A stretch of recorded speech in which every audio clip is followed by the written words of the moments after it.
नमस्कार दोस्तों, स्वागत है। आज आपका फिर से जीवन बदल देने वाली एक और ज्ञान से भरी बुद्धा इंस्पिरेशनल स्टोरी। आज की ये कहानी जीवन की तमाम छोटी बड़ी तमाम तरह की समस्याओं से परेशान इंसान को समाधान देगी। Buddha moral story. एक किसान अपने गांव की परेशानियों से बहुत दुखी था। किसी ने उसे अपने दुखों के निवारण के लिए बुद्ध की शरण में जाने को कहा, जो कुछ दिनों के लिए यहाँ से कुछ दूर एक गांव में आया है, वह निश्चय ही तुम्हारे सब दुखों का निवारण करेगा। यह सुनकर किसान बड़ी इच्छा से बुद्ध की शरण में गया, यह सोचकर कि बुद्ध उसे उसकी समस्याओं, मानसिक पीड़ा, तनाव और दुखों से मुक्ति दिलाएंगे। वह बुद्ध के पास पहुंचा। उसने बुद्ध से कहा कि हे बुद्ध, मैं एक किसान हूँ, मुझे खेती करना पसंद है, लेकिन बारिश कभी भी पर्याप्त नहीं होती और मेरी फसलें बर्बाद हो जाती हैं। पिछले साल मेरे पास खाने के लिए कुछ नहीं था और इस साल भी अत्यधिक बारिश के कारण फसल को बहुत नुकसान हुआ। मेरे पास खाने के लिए पर्याप्त भोजन नहीं है। किसान ने कहा, मैं शादीशुदा हूँ, मेरी पत्नी मेरा ख्याल रखती है, मैं उससे प्यार करता हूँ, लेकिन कभी कभी वह मुझे बहुत परेशान करती है और घर में बहुत कलेश हो जाता है, जिससे मुझे लगता है कि अच्छा होता अगर वह मेरी जिंदगी में नहीं आती। मेरे भी 2 बच्चे हैं, कभी कभी मेरे बच्चे भी मेरा अनादर और अवज्ञा करते हैं, मेरे निर्देशों का पालन नहीं करते। किसान लगातार बुद्ध को अपने दुखमय जीवन के बारे में ऐसी तमाम बातें बता रहा है। बुद्ध उस दुखी किसान की समस्या को ध्यान से सुनते रहे। अपनी जिंदगी की सारी परेशानियां बताने के बाद जब उन्हें राहत महसूस हुई तो वह चुप हो गए। अब उसके पास बताने के लिए कोई और समस्या नहीं बची थी। अब वह चुपचाप बैठकर बुद्ध की ओर देख रहा था और अपनी समस्या का समाधान पाने के लिए बुद्ध के उत्तर की प्रतीक्षा कर रहा था।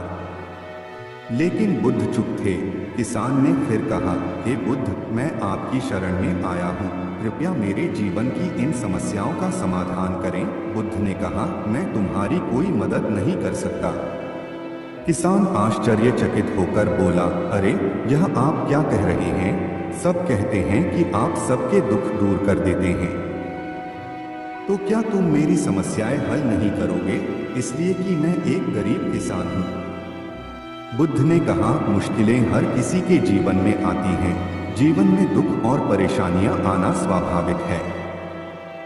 व्यक्ति के जीवन में अक्सर उसके कर्मों के अनुसार परिस्थितियां बदलती रहती हैं, जिससे सुख, दुख, निराशा और क्रोध आता है। नए रिश्तों का बनना, पुराने रिश्तों का बिगड़ना, रिश्तों में मिठास और कड़वाहट, ये सब सामान्य है। यह जीवन का हिस्सा है और यह जीवन का चक्र है। हकीकत तो यह है कि हम सभी के जीवन में 83 प्रकार की कठिनाइयां हैं। इन कठिनाइयों का समाधान आप और मैं नहीं कर सकते, कोई नहीं कर सकता। जिंदगी और जिंदगी में बनने वाले रिश्ते स्थिर नहीं होते।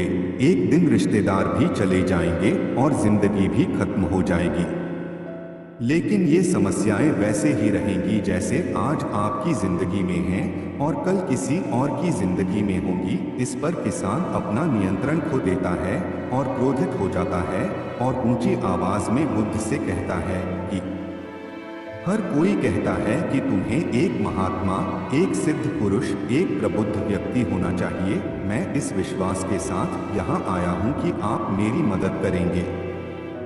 यदि आप मेरी समस्याएं हल नहीं कर सकते तो मेरा यहाँ आना व्यर्थ था। हर कोई झूठ बोलता है कि वे समस्याओं का समाधान करते हैं। आपने मेरी एक भी समस्या का समाधान नहीं किया। तुमसे अच्छे तो वह महात्मा हैं जो 2 वर्ष पहले मेरे घर आए थे। उन्होंने मेरे लिए यज्ञ कराया, दान दक्षिणा दिलवाई और मेरे मन को असीम शांति मिली। कुछ सुख भी बढ़े और कुछ दुख भी कम हुए, लेकिन तुमने मेरी कोई भी समस्या हल नहीं की। तुमने मुझे सीधे तौर पर मना कर दिया। बुद्ध ने कहा, क्या वह सब करने से जीवन के सारे दुख समाप्त हो गए? इतना कुछ करने के बाद भी अब आप इतने परेशान क्यों हैं? अब आप पहले से भी ज्यादा दुखों से घिर गए हैं। तात्पर्य यह है कि जीवन में दुख कभी समाप्त नहीं होते। किसान बोला, तो क्या मैं मान लूं कि तुम मेरी मदद नहीं कर सकते? यदि आप ऐसी छोटी छोटी बातों का समाधान नहीं कर सकते तो आपके उपदेशों का क्या लाभ? बुद्ध ने कहा, मैं तुम्हारी 84वीं समस्या का समाधान तो नहीं कर सकता, लेकिन हाँ, मैं तुम्हारी 84वीं समस्या का समाधान अवश्य कर सकता हूँ। किसान आश्चर्यचकित हो गया और बोला, 84वीं समस्या क्या है? बुद्ध ने कहा, यानी कि तुम अपने जीवन में कोई समस्या नहीं चाहते। आपकी सारी समस्याएं इसी समस्या के कारण उत्पन्न हुई हैं। यदि आप इस तथ्य को स्वीकार कर लें कि जीवन में समस्याएं मौजूद हैं और समस्याएं जीवन का हिस्सा हैं, तो आप जीवन की समस्याओं से विचलित नहीं हो पाएंगे। आप जीवन में आने वाली समस्याओं से विचलित हो जाते हैं क्योंकि आपको लगता है कि आप दुनिया के सबसे दुखी व्यक्ति हैं, जबकि सच्चाई यह है कि हर किसी को अपना दुख सबसे ज्यादा महसूस होता है।